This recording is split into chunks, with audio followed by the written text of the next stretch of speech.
What's going on, everybody? It's me, Ryan, here for another episode for Classic Buffalo. We've made it to book 21. I hope you enjoyed your Thanksgiving last week. I had a good time myself. I hope you had some solid foods, maybe some apple pie, some stuffing, some solid conversation. Hopefully it wasn't too awkward for you guys who visited family members. So I know it can be kind of hard, but sometimes it's a good time. So hopefully it was a good time. Or now it's over. There you go. I know we'll be doing a special episode for Christmas. Not sure what it'll look like yet, but for now, this is my conversation with a friend I met through Instagram. He found us on the Explore page. So, Manuel, I appreciate you, man. Thanks so much for joining me. I know you guys are going to enjoy it. It's really good. We get a unique perspective on Christianity, and we get a unique perspective on Funko Pops, actually, if you guys have heard of those, and just film. And the guy's a really quirky and awesome guy. You can hear the passion in his voice and in mine as well. So I hope you enjoy it. Without further ado, let's get to it.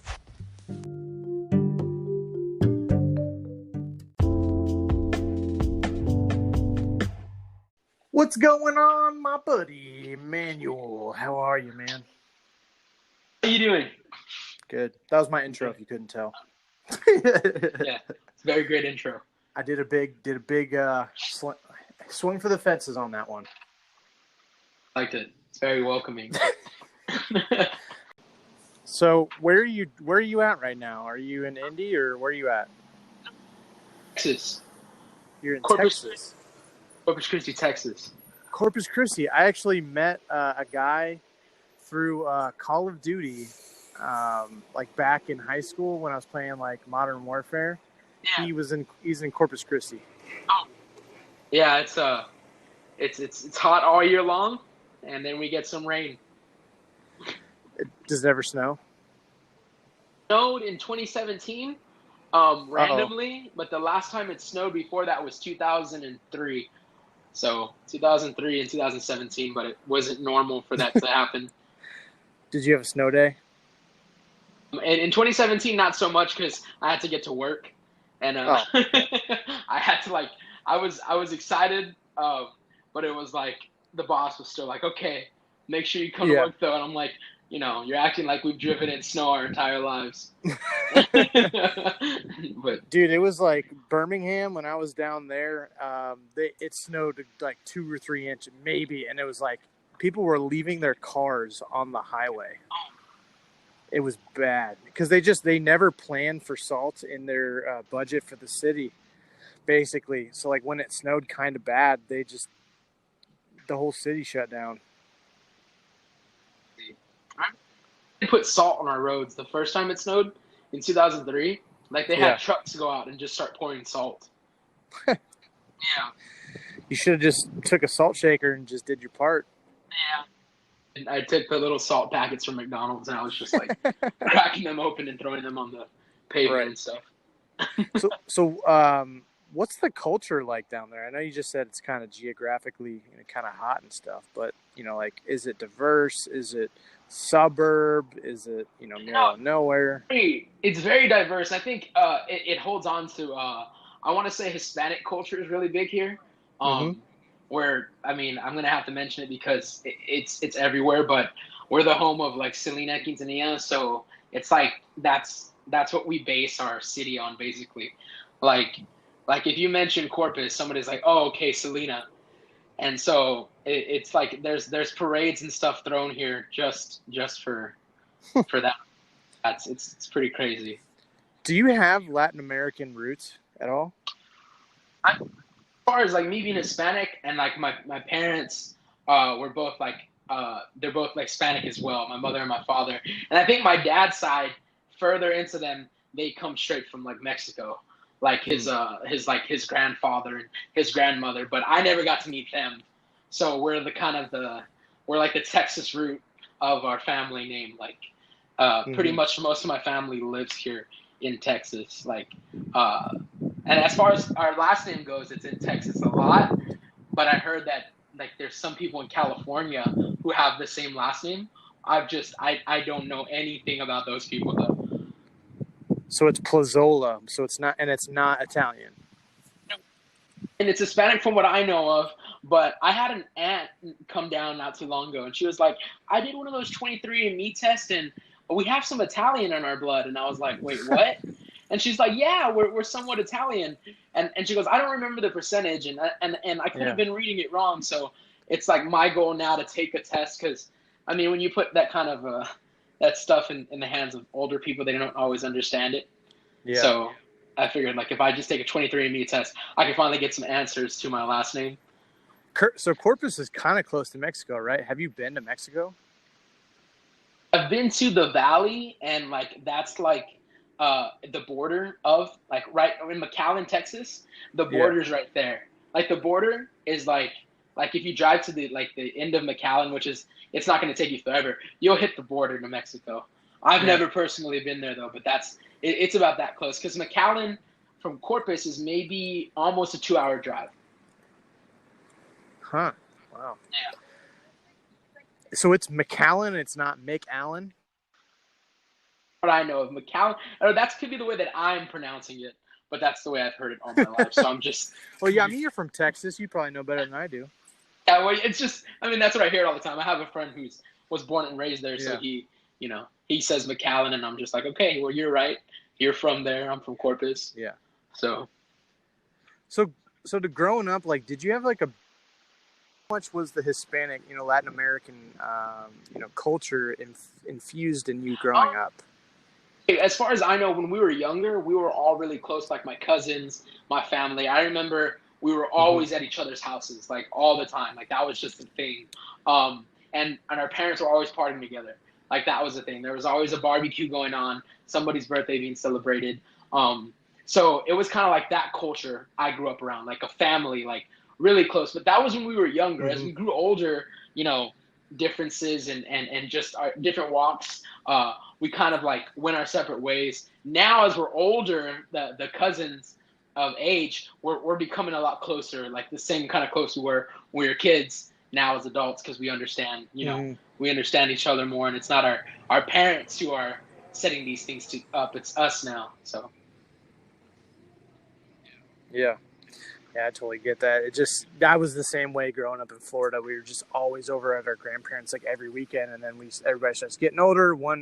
Your one cousin and your uncle moves away, and then after that, your aunt and another cousin moves away, and the next thing you know, it's just you and just your family. Yeah, family. Everybody moved away. Yeah. All right. So what did you do, like, kind of growing up for fun? Were you into sports? Were you into like comic books? Kind of because I know, like, we'll get into your obsession with Funko Pops eventually. We'll get into that, but what was life growing up, and what did you enjoy doing? Growing up, it was I think it started with comics and like Spider-Man and the Hulk, because my father, he introduced me and my younger brother to Spider-Man and the Hulk at a very young age, and we basically had like our entire room, from our bed sheets to our curtains to the walls, were plastered with merch from Spider-Man and the Hulk. Like we have like figures from the first Spider-Man movie still in the box from where we never opened them. And that just kind of like me and my brother, we grew into loving like Marvel, DC, anything comic related. And so a lot of it growing up was that. And then as I got older, my dad kept pushing me to go into sports. He was like, well, I mean, I did T-ball when I was young, but when I got to like junior high, he's like, do football. I've always wanted to see you do football. And so I did football 1 year, and I completely, it wore out my body. And I was like, I did it. Like I finished it, and then I did basketball. And then when I got into high school, I stuck with baseball. I did that for fun. And then I guess I spent the last 2 years at a high school that I didn't choose to go to. So I jumped out of baseball because I was like, I don't know anybody here, and I'm not, willing to do that. But it was a lot of like a lot of growing up, like for fun. It was like the comics. It was sports, but it was also I was very into my church youth group. So a lot of my focus was with my church youth group. Like I remember I would spend every weekend with them. Just to like, that's how close you were at the time. So a lot of growing up was also the church youth group. So have you always been a Christian? I can say I have the title as a Christian, because like I think it was when I was 5 my dad started taking us to church. And like the thing is, like, I think when you grow up you're just following somebody, and unless you like, I had to learn to have my own relationship with God, or like understand Christianity. So I was always a Christian in my eyes, but I never had my own relationship with God. So like now I do. And like now, like I see things differently than maybe something that my dad would see. Like it's not so much bumping heads; it's more like understanding things that you were just told this is it when you were younger.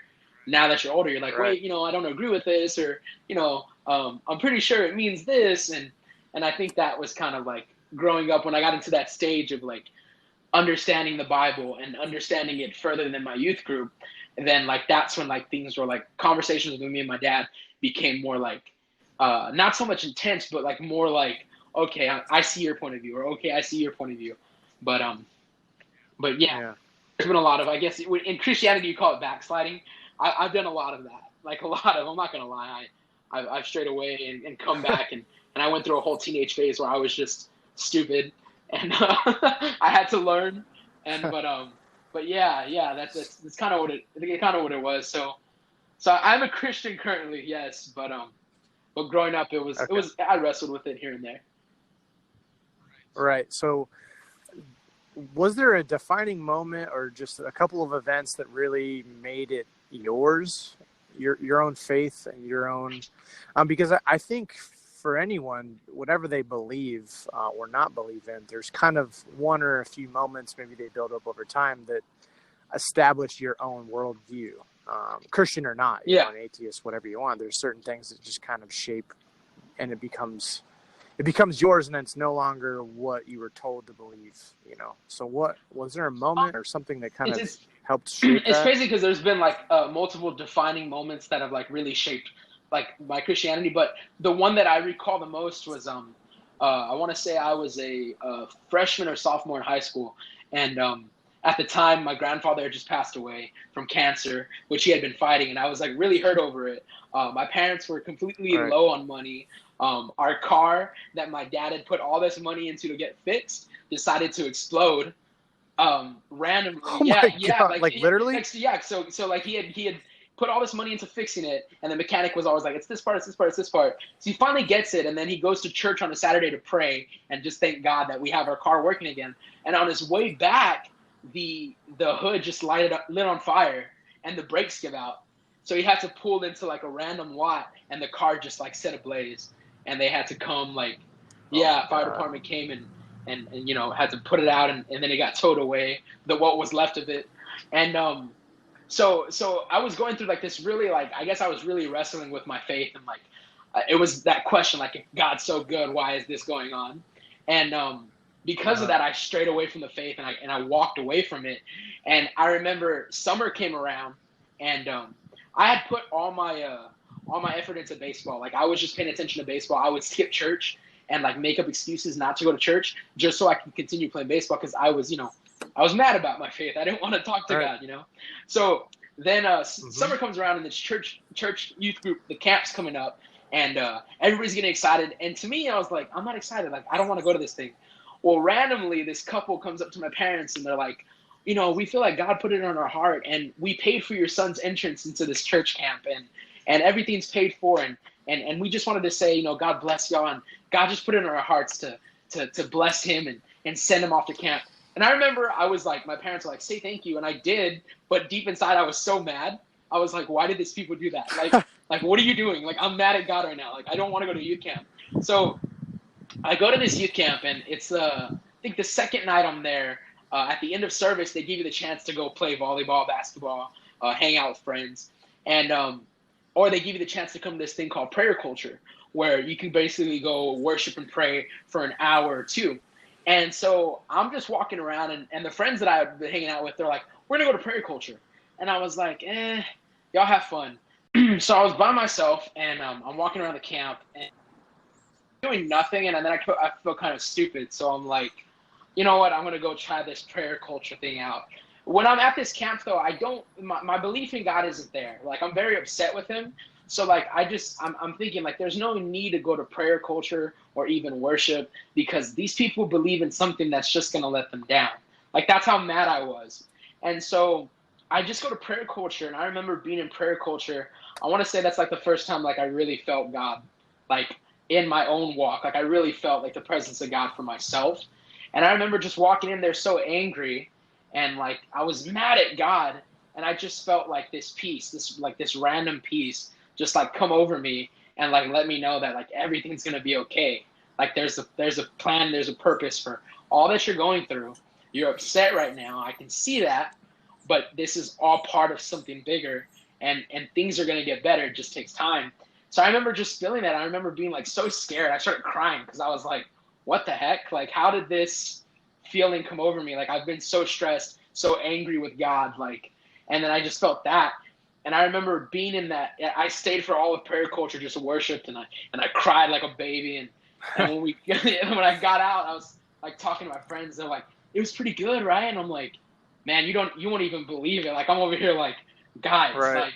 like I was mad at God, and now I'm not mad at God. And they were like, "Wait, what?" Like what? Like oh my gosh, dude! Like we didn't know you were going through this. And I'm like, "Yes." And they were like, "Oh man, well, we're so glad that like things will start looking up."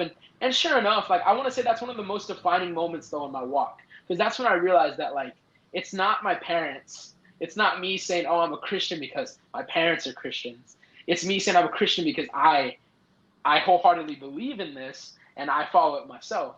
You know, so I broke out of that in that moment and started like really like walking with God on my own, like Yeah. fighting my own battles, like understanding God and the purpose of God and really getting into the word and being like, you know, I can see what this means. I can see what that means. And that was probably, I want to say that's one of the most defining moments for me was that experience when I was a freshman or sophomore. I always forget. Yeah, that's great. I think it's somewhat similar thought process that's not necessarily religious, but sort of like an outlook of life that you can have like all of these bad things or not the best things going on, but you can ultimately be at peace of where you're at right now. Would you say you're kind of there right now, or are you still like having doubt, like a lot of doubts? You know, where are you at? With current like with the current events like this past year alone, life kind of like flipped upside down like randomly and really fast, and it Yeah, was like it hit me and it hit not only me but it shook my entire family. All of us went through something really crazy, and it placed me in this spot of a lot of doubt, you know, a lot of it, and then you hear from I would hear from friends like you just got to believe and got to keep on believing. But a lot of yeah, times, like things are so much easier said than done. You know, like I can say, okay, well, I don't doubt God, but in my mind, every other second, I have anxiety. Like, okay, no, I'm doubting. Or what if he doesn't come through? Or what if this doesn't yeah, happen? Or what if you know? And I feel like for a long time I was in that state, and kind of every so often I'm still in that state. And I think right now I'm just growing in that, like growing and learning. Like, you know, if I like learning to actually say what I'm saying and mean it, as compared to just being like, okay, yeah, I trust in God, and then not mean it, and like the whole time be like, I don't know, I don't know, I don't know, you know.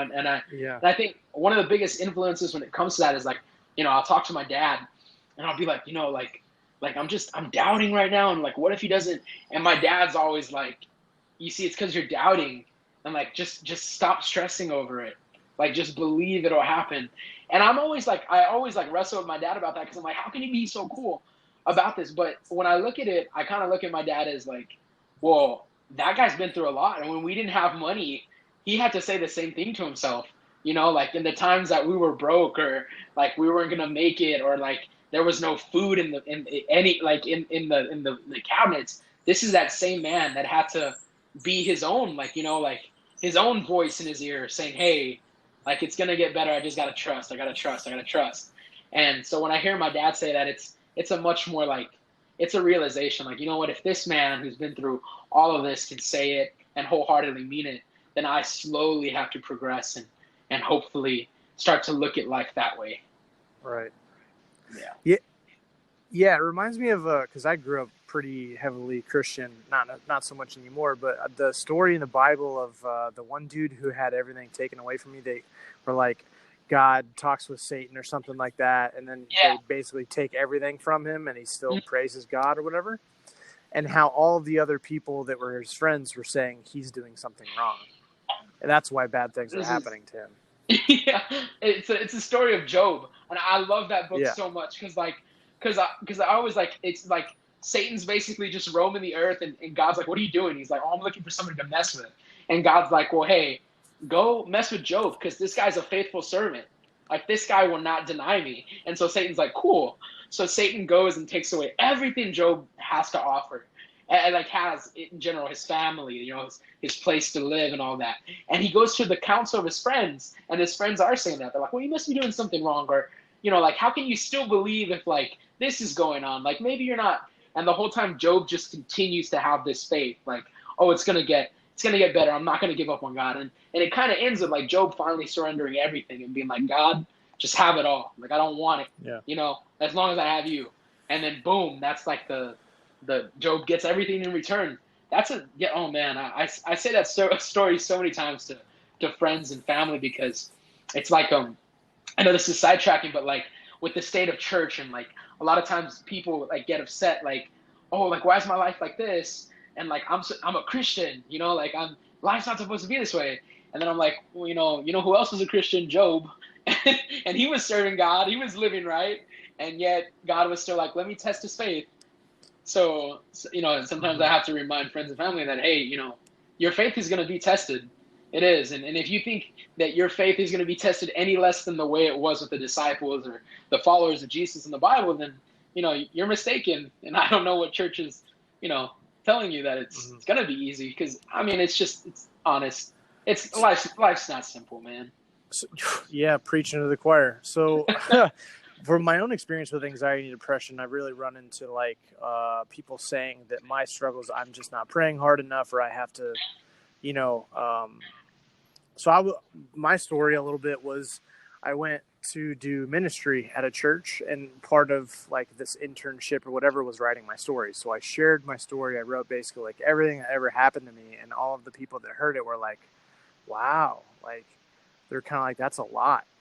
And it was just like, you need to give that up to God, and he's the only one that can handle your story. That like devastated me because it was just like I was open about my mental health issues, Yeah. right? And then it was just kind of like, oh, well, that's God's thing to take care of. And my experience with the church has always been, you're not praying hard enough, or it's just something that you need to deal with God, and it has nothing to do with the relationships and the people that have hurt you and trauma, basically, right? So I'm curious what your relationship with anxiety and depression has been either recently, and whether you want to talk about that event or not. But just what's your experience with anxiety and depression, kind of that you're willing to talk about? Open book, man. Like hearing you say that just puts a knot in my throat because it's like in my walk with God, as I grew up, I was always scared to talk about my depression and my anxiety and my suicidal thoughts. I always thought that like if I bring this up to a pastor, they're gonna look at me and say, well, you're making God look bad because God can heal you from all of that. He can heal you from depression. He can heal you from anxiety. He can heal you from the suicidal thoughts. And obviously, you're not following God the right way if you're going through this. So if you're going through this, it's because you're not serving God correctly. And I remember being like, that's how the church was viewing it. And I remember being so scared to even tell my parents because my parents were known in the church. And I was like, if I tell them that I love God, but I feel like killing myself, like they're going to be like, what's wrong with you? Like we love God. Like that's not supposed to happen. Yeah. So for years of my life, I bottled it and I fought with these demons, like these like, wanting to kill myself. And I would keep it to myself and be like, I cannot say anything because if I say anything, I'm making God look bad. And as a Christian, I cannot make God look bad. And it's crazy, man, that you say that because I'm coming to the realization in my depression, my anxiety, I no longer hide it. I no longer like try to cover it up or be like, "Oh, I'm not going through anything." I think the truth is like with my walk with God is it's so much more powerful when we're open about our struggles because there are other people that are seeing it and being like, "Yo, this guy's a Christian and he still struggles with depression. I can relate to that. Or he still struggles with anxiety. I can relate to that. And so now you're bringing in groups of people that like feel the same way you do. And they're like, man, let's work on this together, or let's get the help we need. I no longer tell a person, if you just pray enough, if you just this, if you just go to church more, then maybe you'll be healed. Because truth be told, and speaking like just to a pastor I grew up listening to named Jared Wilson recently committed suicide. And this was a guy who was an advocate for depression and anxiety. And earlier last month, he killed himself.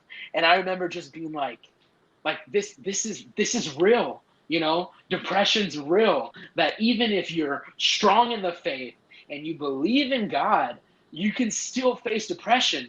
And so now when I tell people, I no longer tell them, well, if you just pray a little harder, maybe you won't be going through this. Or if you were just right with God, maybe you wouldn't be feeling this way. Now I'm looking at people and being like, look, man, if you need help, find the help you need. And if that means getting medical help, if that means talking to a doctor, a psychiatrist, a therapist, if that's what helps you, then I want to see you get that help. Because a lot of times the church, what they would do is they shun that. They're like, well, it's not God if you have to go to see a therapist or you have to go speak to somebody, because God should be able to heal you. But that's not the truth. God's providing you with this. You know what I mean? Like God was like, yo, I made doctors, I made psychiatrists, I made so you could speak to them about this. Mm-hmm. And the church, for some reason, shuns people who feel that way because they're like, nope, there's no way you're depressed. Obviously, you have no peace in your life. And that really upsets me. What have other people done for you that you were like, oh, that was actually really helpful that they did that? Was it quality time? Was it the words of affirmation? You know, what's something that really has helped you? Yeah, well, when things have gone wrong. I would say it's my friendships, the people that I'm close with, which is crazy because when I started going through a lot of this stuff, reaching out to my youth groups, it didn't work, and I expected like for those people to come through, and they never did. But the people that did come through were the ones that I had grown up with, who had probably never stepped into a church. The love and the compassion they showed me in those times, to this day, I have friends that'll hit me up as soon as they have a feeling that I might be going through something. They're hitting me up like, yo, let's go grab a bite to eat. Yo, let's take off to Dave & Buster's. Yo, let's hang out. You know, like, let's go grab a drink. Let's go do this. Let's go do that. And it's like they'll be like catching up, like, hey man, how are things with the, you know, how is the living situation? How are your parents doing? How's this happening? And honestly, that's been the most help. I mean, aside from me, yeah, I have friends that I turn to and chop it up about God with. But aside from that, the friends that have really come through and been like, yo, man, let's get your mind off of this. Let me just be there for you. Let's go hang out, you know? That's been one of the most helpful things. The friends that are just like, yo, I'm going to pull up to your house at this time. Be ready. And then boom, like, it's I don't know. It's very helpful, especially in times like that where you're feeling alone. It's like the best feeling ever, because it's like these friends relate in a way, so they know, like, oh, okay, if this helped me, I hope it helps him, you know? Yeah. Do you have like a motto or phrase that, like, maybe advice you've gotten recently over the last couple of years or recently that's really helped you? What's it called? I'm trying to think of a quote. You know, to be honest with you, I think it's gonna sound like very generic, but I think the one quote that I still stick to this day is there's that scene in Rocky Balboa where he's talking to his son, and his son basically is like telling him, like, you know, stop fighting. Like, there's no need to fight anymore. You know, like, don't you care what people think about you? And like Rocky breaks it down and basically tells his son like how life is and how life isn't simple, and he even says, like, no one's gonna hit as hard as life does. Like, it's cruel. It'll beat you down and leave you there if you let it. And then he says, but it ain't about how hard you hit. It's about how hard you can get hit and keep moving forward. How much you can take and keep moving forward. That's how winning is done. And then he says, what's it called? Like, you're not gonna, like, if you're in life and you're like, oh, I didn't get here because of this person or that person or this situation. And then he goes, only cowards do that, and that ain't you. Like, you're better than that. I've always held that, like, I've always held that right there, like that whole speech that Rocky gives his son. Because I mean, I love the Rocky movies, but the speech that he gives him, it's just so great. It's like, in times where, like, life's beating me down, like I always got to be like, you know what, like I got to go in for another round, you know, like I gotta, and it's been the most helpful, especially in the fight when depression creeps in, anxiety creeps in. A lot of times, like giving up seems like the best option, and that advice off of a movie of all advice is the advice that I've stuck with since like 2000. I want to say 2006. Are there any movies that have had a profound impact on your life? Yes, there is. I'm gonna name one in general. There's a bunch, but I saw a movie back in 2000. It was a limited release in theaters, and then it went straight to DVD, and it was called To Save a Life. Oh my God, dude! I saw that. Yeah, yeah, man. It dealt with very real subjects, and at the time, like it hit me to my core. Like I was just like, whoa, you know, like this movie is like it talks about suicide, which at the time wasn't really being talked about. It talks about like really breaking the mold and like going out there and reaching others who feel the same way, or just being a friend to everybody you come across, because you don't know the battle that they're fighting internally. Mm-hmm.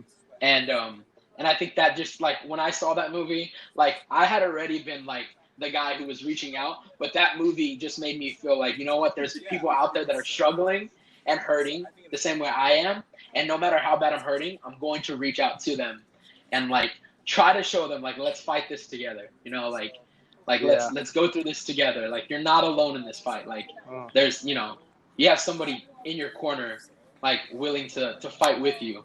And I think like that movie had one of the biggest impacts on my life. Like that one. Did you watch 13 Reasons Why? Yes, I did. I've seen all 3 seasons of 13 Reasons Why. What are your thoughts? I think a lot of it. I know it got a lot of flack because the way they like people were like, this is too dark. This is gonna do that.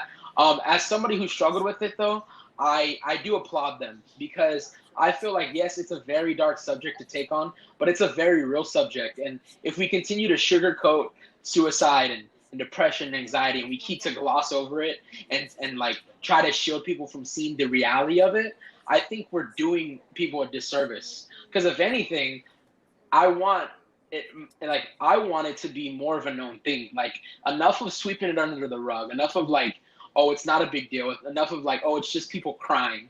Like I'm tired of hearing that. Like I feel like if you're able to depict it, maybe somebody who saw it was like, oh, you know what, I don't agree with the way they depicted it. But I've talked to friends who have struggled with what I struggle with, and they come to me and they're like, no, man, like I enjoyed it. I like think that should be, you know, I think that it should be shown. I think that people should see this because it's a very real thing. Like we don't want to talk about it. That's the thing.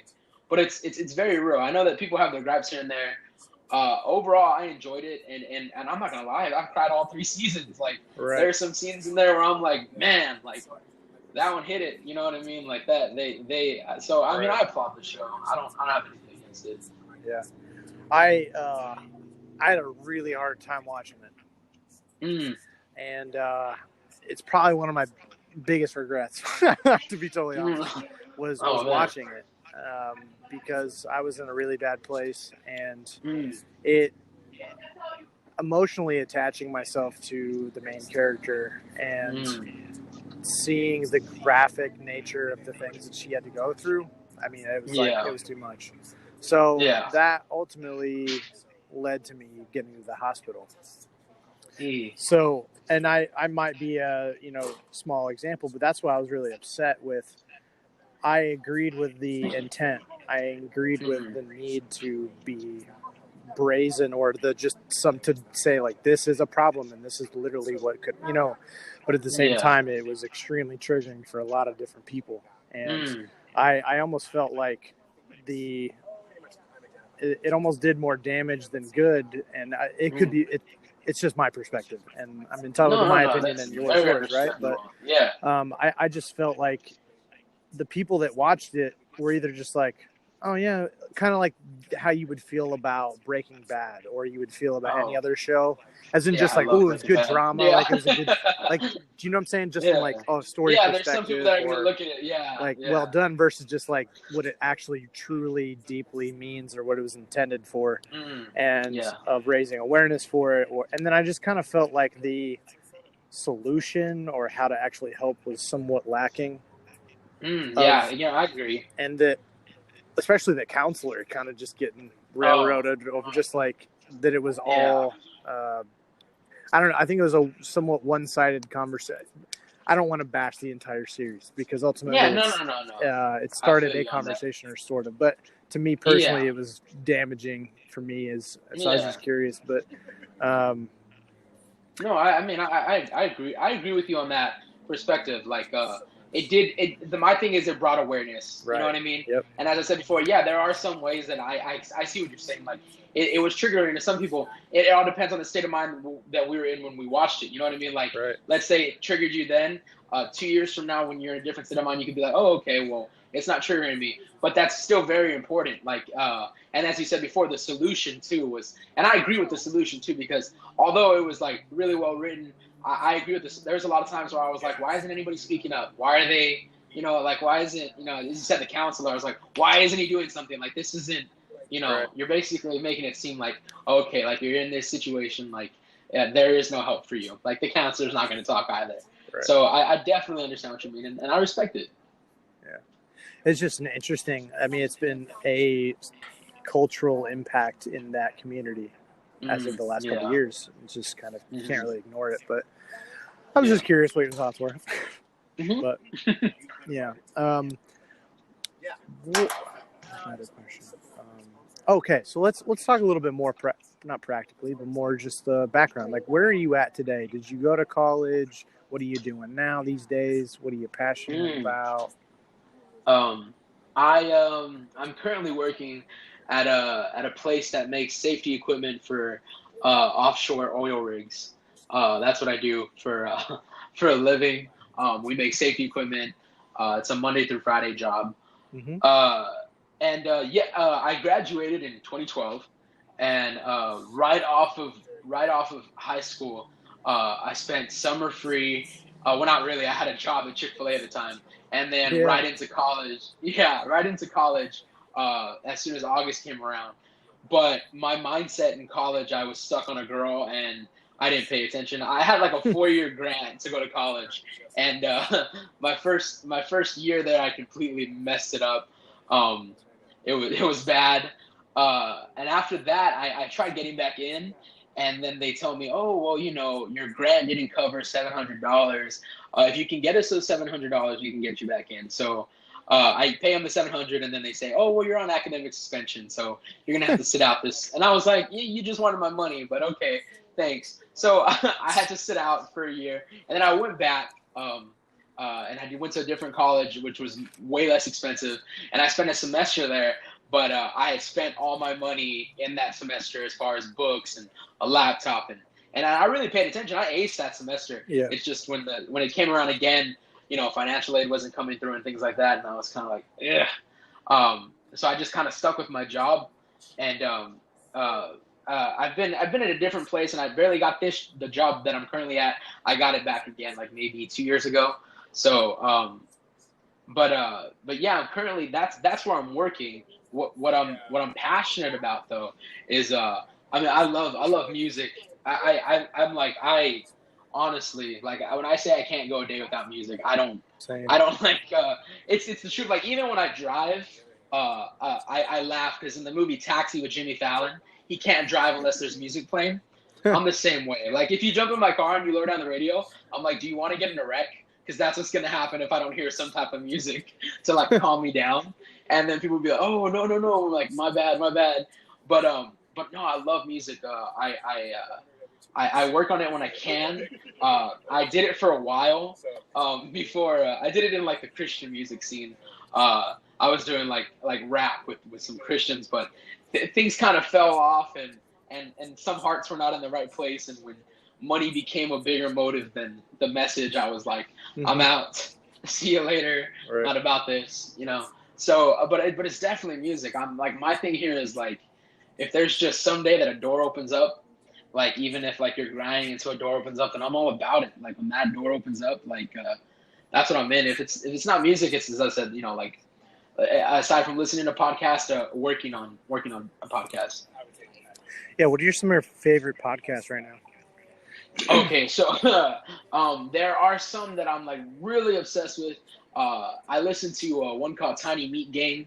It's it's super hilarious. It's two they used to be Viners. They're YouTubers now. Cody Ko and Noel Miller.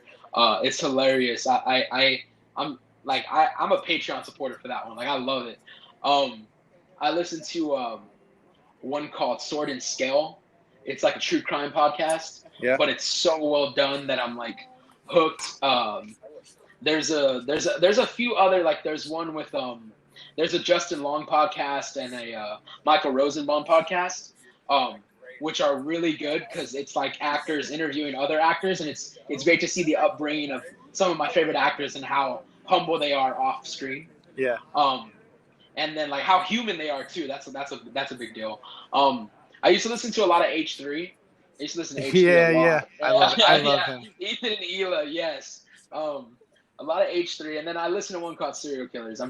Yep. It's weird when I say it. People are like, "What the heck?" But I'm like, no, I'm intrigued, man. Like it's Oh, I'm not yeah. getting any ideas. I'm not getting any ideas. No.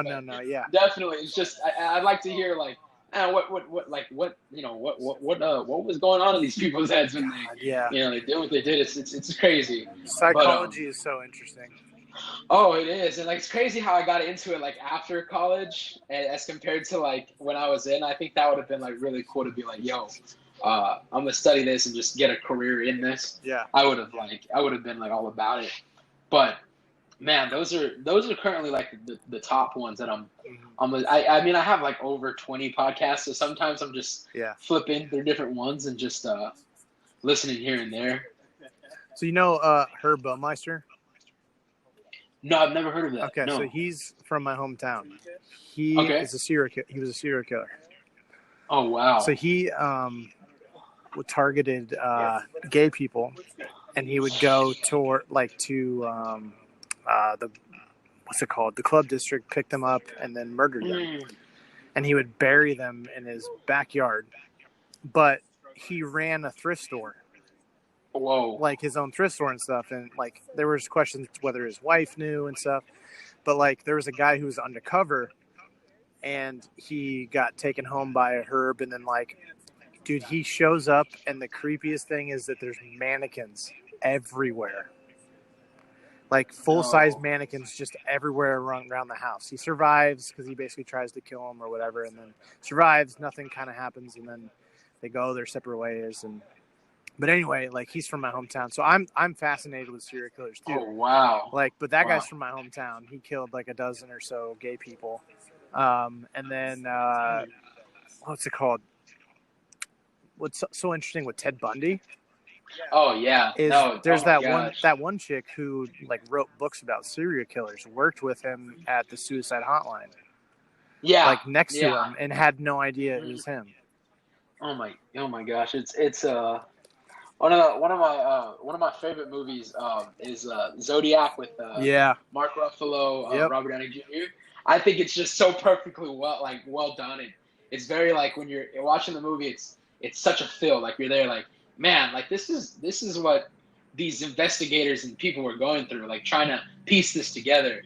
Like who is this man and how can we stop him? It's a mind game when you think about it. Even when you were saying like Ted Bundy, like some of the serial killers I hear like they were just like John Wayne Gacy. It was just like a family man. Like people trusted this guy. They thought like he was a good dude, And then just to figure out like where they really stood in life, it's just so fascinating. Man, it really is. It's fascinating at the same time. It's like wow, like the mind is a powerful thing. Have you heard of the Dollop? The Dollop? Yeah. No, that's the first I'm hearing of it. Okay, so that's a history podcast. Oh, but that's like crazy American history, and it's two comedians. One knows the story, and then one has no idea, and so he's reacting. But like one of my favorites is, do you know baseball at all? I played it. I know how the game is played and everything. Right. Are we gonna name a team or something? No. So Cy Young, you ever heard of him? No. Okay, so that's like the best pitcher award that they give out every year. Okay. And so he's one of the best pitchers of all time. But the best pitcher of all time played at the exact same time as Cy Young, but the award's not named after him. Wow. Because he was a huge jackass, and he was a really bad image for the league. Damn. And so people don't know about him, but his name was Rube Waddell. And he, like, in the off season, he worked for a circus and would, like, perform and, like, at circuses and stuff. He like, he was so stupid that people would bring puppies and shiny objects to games because he would go off the mound and just start petting animals and, like, looking at the shiny objects. Oh, wow. And so he just stopped pitching. And then, or, like, he would hear a Man. fire engine and he would leave the stadium to chase the fire engine to go put out a fire. Oh my god! So they talk about just random stories and, like, presidents, and they cover assassinations or, like, just famous people. They talk. Do you remember that one movie that Leo DiCaprio was in where he fights that bear? Yeah, Do you remember that? Yeah. So they do, like, the actual story of Hugh Glass, which is nuts. Oh wow! So he got his Oscar for that movie. Yeah. So it's really cool. They just cover stuff that you would never learn, and then it's two comedians, so they're hilarious. Oh wow, that's perfect. Yeah, so you might like that. That's amazing. I'll definitely give that one a listen. I also listen to one called Generation Y, which is another true crime podcast, and those guys I just love the way they break it down. It's basically like having a conversation about what happened and trying to give as much facts in it as they possibly can. Yeah. So how did you get? How did you get into podcasting yourself? I know you said, like, you like the horror aspect. I mean, do you do similar serial killer / true crime or? Oh, so yeah, no. So I was, because with the pop figures and stuff like that, I a lot of it, like, in the collecting is sometimes I'll buy, or, like, if somebody can't get their hands on one and I'm there at the store in the moment, I'll buy it for them, and then, hey, we'll meet up later. We'll switch it out. Like, you'll pay me, I'll give you the pop. So I met this couple that had helped me get my hands on a set of pop figures, and I had known the girl from high school, but I had never met her husband, and he was a super cool dude. Me and him hit it off, like, automatically. Like, we just became, like, good friends.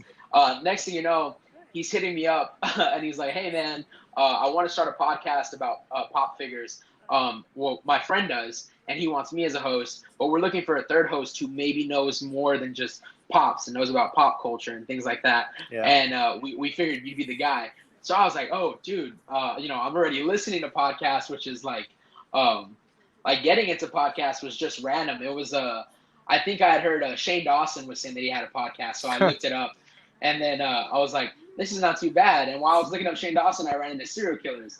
And then I got really hooked on that. Yeah. And then I remember Cody Cole was like, "Oh, I have one called Tiny Meat Gang." And then I got hooked on that. And so when I heard, like, "Hey, you want to do a podcast?" I was like, "Dude, yes, I want to do a podcast." So I jumped on and we did, like, maybe 20 episodes of this podcast before we ended it recently. And right when we were about to end it, though, he hit me up again and was like, "Hey, I want to do, like, another podcast about horror movies." And he's like, "I know you love movies and you love all genres and horror especially. So why don't we just make a horror movie podcast where we sit down and review every type of horror movie? We'll sit through cheesy ones. We'll sit through ones that are really good, sequels that should have never been made." And I was like, "Bro, just sign my name on that dotted line, man. I will sit down and talk about a horror movie." So yeah, that's where I've been on with that podcast, where we started it up and we're only, like, maybe 3 episodes in, but I just love it. It's the idea of conversation. That's what it is. Mm-hmm. Like, podcasting is like having a conversation that you record and then sometimes forget you're recording, and you got to go back and listen and just be like, "Wow, that was genuine. That was a lot of fun." Right. It's just really dope. That's what really got me into it. Yeah. Talk about, like, one of your favorite all-time horror movies, and then talk about one that was, like, recent that you thought was really done well. Okay. So one of my all-time favorite horror movies, I get a lot of flack for it, but I've seen a lot of them, but one that scared me, like, I'm telling you, I had seen Nightmare on Elm Street, I had seen It, I had seen Halloween, but when Jeepers Creepers came out, my parents rented it, and they were like, they rented it, and I was like, "What movie did y'all watch?" I'm like, "Oh, Jeepers Creepers," and I was like, "Can I watch it?" And I was, I had a friend stay over, and me and him were like, "Can we watch it?" And my parents were like, "It's really scary," and I was like, "No, it's not." I sat through it, and it completely scared the life out of me. And I remember, like, I didn't want to go throw the trash at nighttime because I'm like, this dude can smell fear. He's going to smell it all over me. He's going to eat me. So that one really got me. And that's when, as I got older, I grew to love it more than be scared of it. And that's when I realized, hey, you know what? Like, this is horror movies in general. So I would say Jeepers Creepers was one of them. That's the one that got me, like, really hooked. But a recent horror movie that I thought was really well done. Um, I had to watch it twice to understand it, but Hereditary, if that movie was like, it's so unexpected the way Hereditary was done that that one's a recent one that I definitely enjoyed, and even when I looked it up afterwards and caught the explanation, it makes a whole lot more sense, and I learned to appreciate it so much more than the first time I saw it.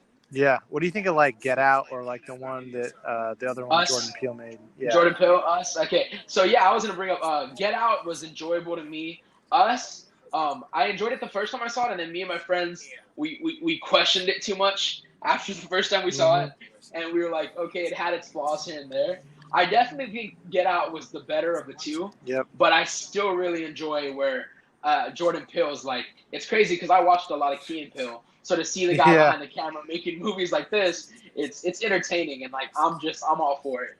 Like I'm like, man, if you're gonna like, it's like A24 films, the people that put out Hereditary, Midsummer, things like that, they're taking horror in a different direction, and Jordan Peele is taking it in a different direction, and I love it because I think we're at a state of like we want new horror ideas. You know, we don't want another sequel. We want something completely different. And so I've just been enjoying it. Like these new ones that are coming out from A24, the ones that are Jordan Peele's working on, I've really enjoyed them. Like I think it's like it's something new. It's cool to see new. And I think a lot of people dislike them because they love the same thing. But no, I'm all for the new. Do you think there's like a universal quality to a good horror movie, or do you think it's going to differ depending on what people want in that horror movie? Like, is it necessary jump scares? Is it just a good story? Like, just talk a little bit about like what makes a horror movie quality. So quality. It's like for example, when I first started taking horror movies a lot more serious was when the first Conjuring film came out. I thought like Insidious and then The Conjuring was years later. But those movies, I thought they were so well done as far as storyline. Yeah. And I remember watching it and being like, whoa, like I actually enjoyed this movie for the storyline. Like I didn't even care to be scared. Like it did have fear, but the storyline was so good that I was like, horror movies can have storyline, I'm all for it. So I could sit through horror movies now and it can have a storyline and I enjoy it. But then that to me, it can be considered good, but to somebody else is like, no. So like, oh, that's not the way I review horror. So when it comes to horror, I would say if the message is getting across, the message that the director's trying to, and the writer, they're trying to convey, if it's getting across, if you're somewhat scared, and then at the end of the movie you could say, you know what, that was money well spent, I think that's the quality of a good horror movie right there. Like you don't feel like you were cheated. Now, if the movie is just full of jump scares that you can name before they even come out, you know what I mean? Like you already know what's gonna happen. I think that movie's a waste of time, and I've sat through a fair share of those movies, and people are like, "No, that movie was scary." I'm like, "No, it wasn't. The jump scare was coming a mile away." Like, or, you know, like if it's too predictable, to me, it's not a good horror film because it's like, what am I gonna be scared of? You've already pointed out everything that could possibly, you know, within the first 5 minutes of the film. You know, so that to me that's a bad horror film if it's like that. Yeah, I've always just felt weird with scary movies because I'm like, why do I want to pay to get scared? I think that's the same reason why, like, I don't go to like haunted houses and stuff.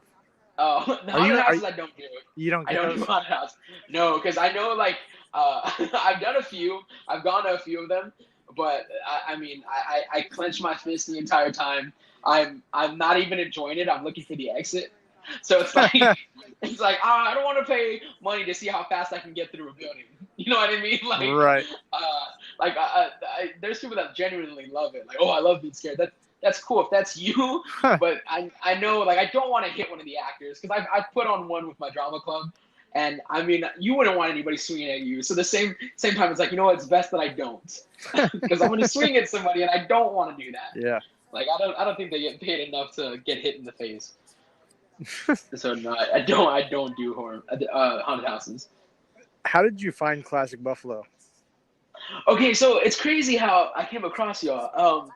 It was on Instagram, and I forgot what I did or how I came across, but I saw a post, and I think I just hit follow because I liked the post. I think it may have been in the Explore, like in my Explore page. Yeah. And I liked it, and I was like, you know what, this seems pretty cool, and I just stuck with y'all. And then like when y'all introduced the logo, I was like, oh, dude, that's really cool. Like, I love the whole like tiny buffalo, and I was like, I'm all about this. So like, I just like after that, I stuck with it, and I was like, this is cool. Like, this is I love it. And then like I read what y'all are about, and I was like, oh man, I'm all about this. Don't lose, the passion or what the cause. Don't lose the passion or the cause, because as soon as you're questioning like, what am I doing this for? That's when you want to quit it, But when you know what you're doing it for, and you know that it's bigger than just you, that's when it's like really effective. And as I said before, I'm all for that, like helping others or even like just being a voice, like being a voice to the voiceless. That's what I've always said. Oh yeah. Like it's such, some people will not speak, and if you have, the ability to do it, then do it for them. Like it's just, that's just so important to me, man. That's so good. Let's do our Fun 5. I just came up with the title of it now. Boom. It's the Fun 5. Already. We're doing that, and then we're going to do our close. Okay. Yeah. I'll All right. explain it. But my first question. Super hard. Just kidding. What's an incredibly common thing that people do or have done that you have not done before?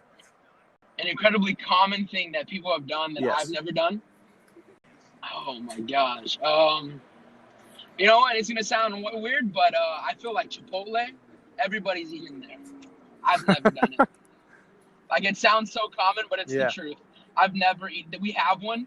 We opened one here in Corpus like 3 years ago. Have never stepped foot inside of it at all. At all. I don't know. I love food, and I love like gotten it. Do you guys have Qdoba? I'm just like. Do you guys have Qdoba? What? No, we do not. No. Corpus we're barely expanding, to be honest. Like, we have a lot of stuff here.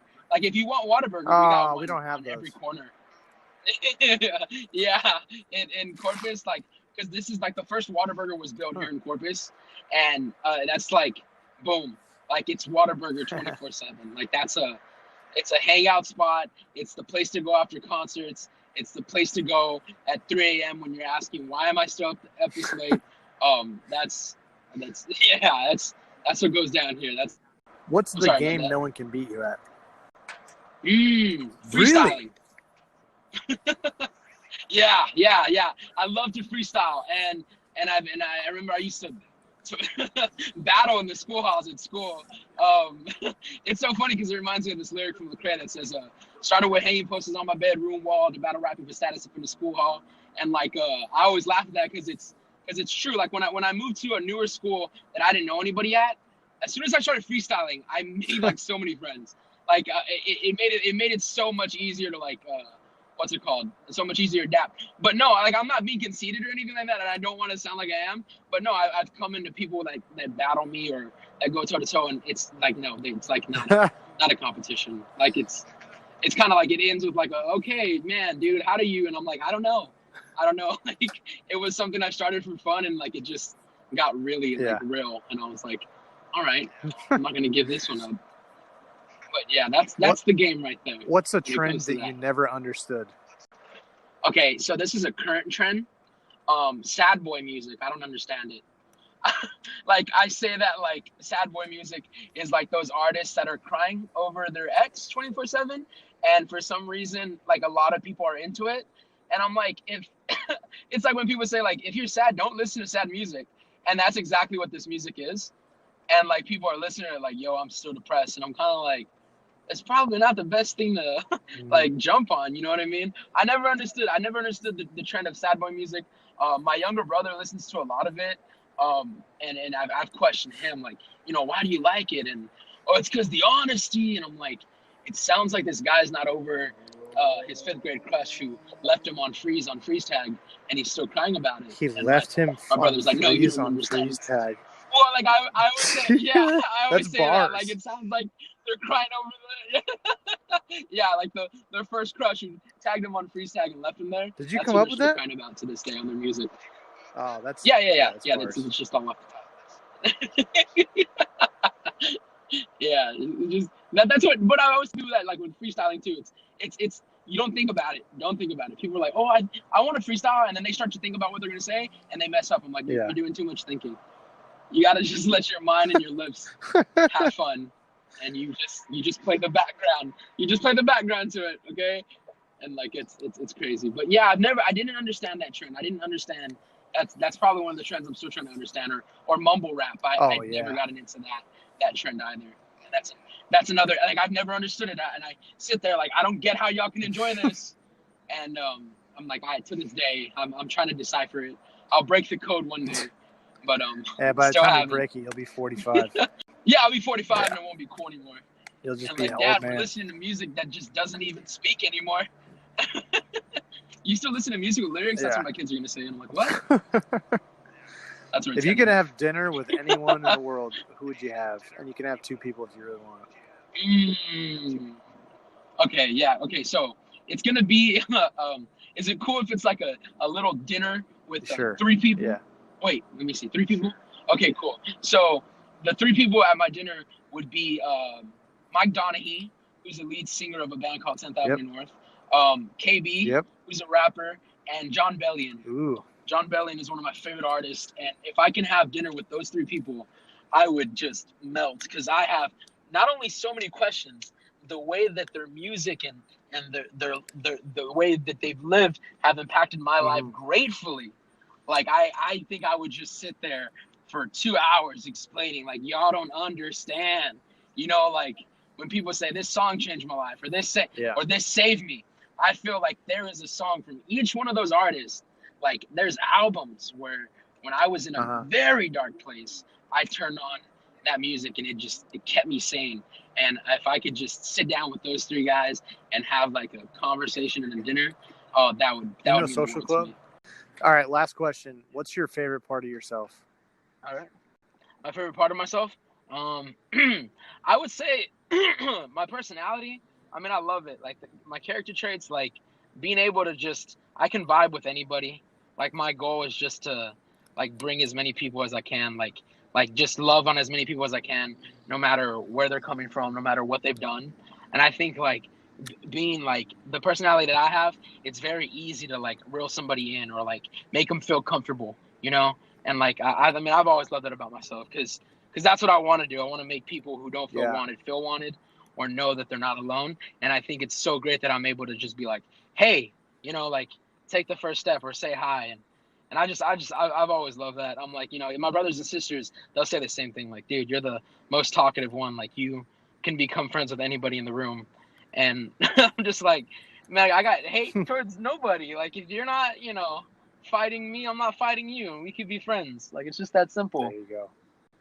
The close is that you're going to pick one person, significant other, family, friend, and you're going to shout them out and encourage them, thank them for how they've impacted your life. And you can make it short, you can make it long, and then you're going to tell them you did this on the podcast so they can listen to it. Okay, I said tell them that I did this on the podcast so they can listen to it. Okay.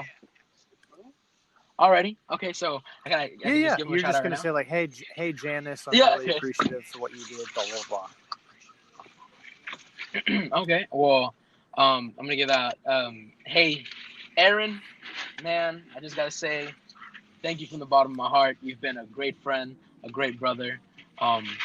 I wouldn't have gotten to where I'm at in life if it wasn't for your encouragement, the long nights on the phone when you were just encouraging me to stay strong, no matter what. Like, our friendship means the world to me, and you're truly a brother from another mother. I think we were supposed to have the same mom, but something went off. And I got so much love for you, man. Definitely hope you check out this podcast, because you need to hear how much you are loved, sir.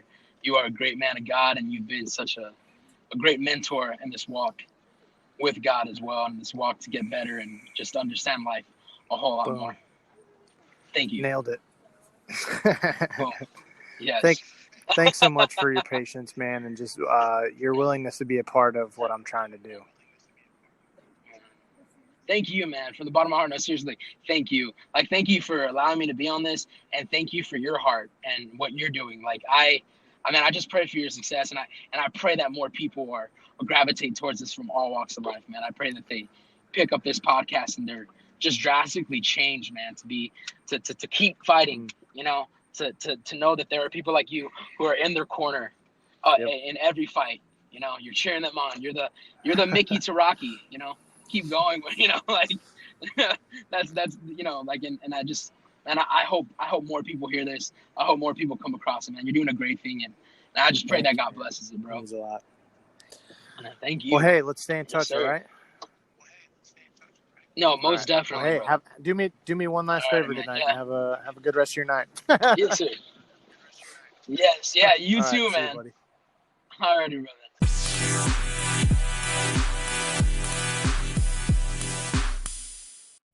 Hey everybody, this is Ryan from the Classic Buffalo Podcast. Wanted to take a second to talk about Anchor, how I'm actually making this podcast happen. Super happy that I'm partnering with them. So, Anchor is actually the easiest way to make a podcast. I've done my research. This is basically the best way. I promise. It's going to give you everything you need in one place for free, which is the best part. It's going to have tools, so you don't really need a fancy schmancy recording guy. Anchor's going to be helping you out there, and then they're going to distribute the podcast everywhere to Spotify, Apple Podcasts, Google, everything. And then you can also make money with basically no minimum listenership, which is kind of rare. So hop on Anchor as soon as you can. Thanks.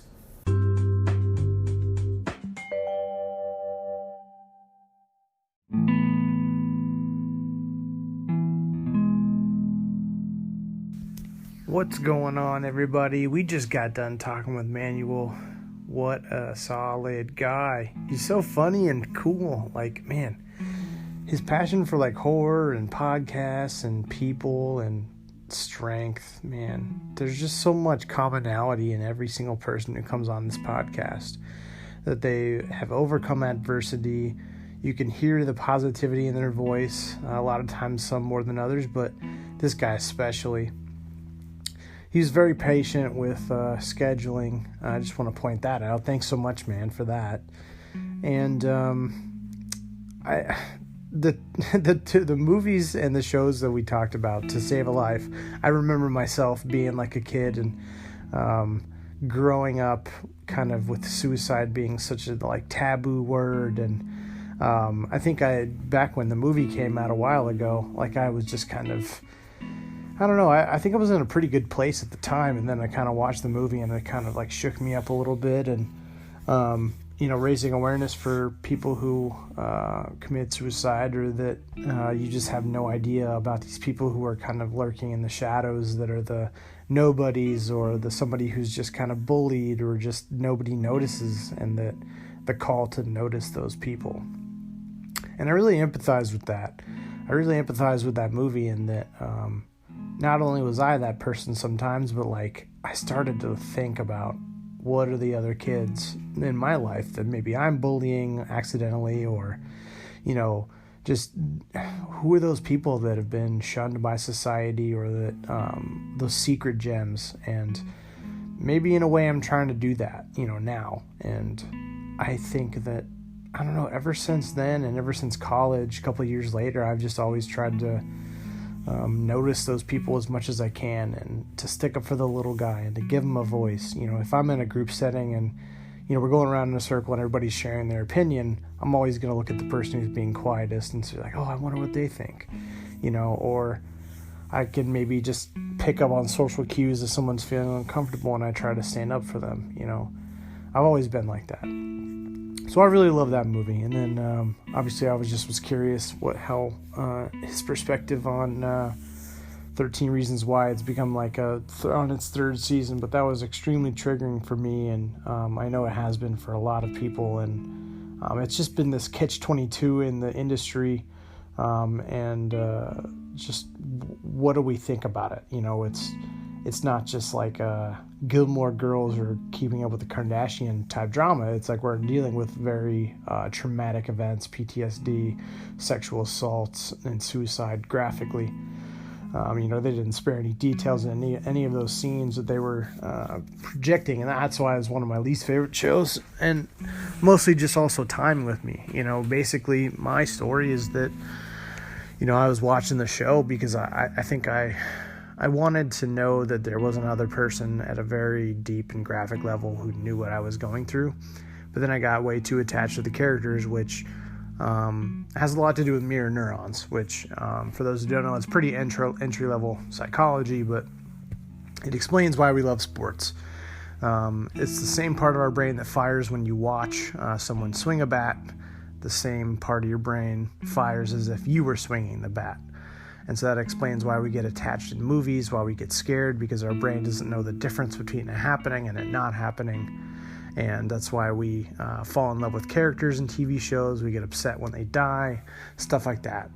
And I think coupled with it being such a specific story, falling in love with the characters, really empathizing with the main character, being extremely hurt when she goes through so much trauma and feel like nobody noticing, especially their parents. And then actually getting to see her commit suicide was very graphic. Would not recommend ever watching that ever. But I remember me like screaming into the pillow at like how upset I was that she thought that the world was better without her, you know.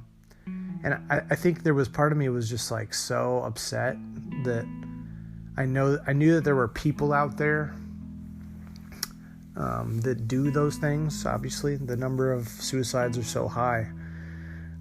But then like getting to know the person through several episodes, and then like I wouldn't say suicide was logical at all, because I don't want to condone that.